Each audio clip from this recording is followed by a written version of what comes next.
Hi everybody and welcome. In this video I'm going to answer the question, when will Google Maps update the Gulf of America?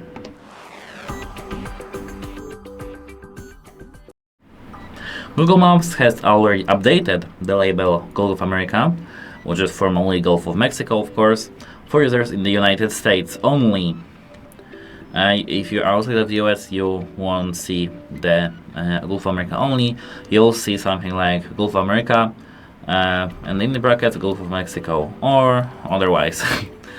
As of the early February 2025, after the US Board on Geographic Names updated the federal GNIS base, Google began rolling out the name change in the maps for US-based users. So let me check what can I see in Poland there. Let me just go here to the US. Here, as you can see, we have Gulf of Mexico, Gulf of America. So it's updated. That's it. Hope it helps you and have a nice day.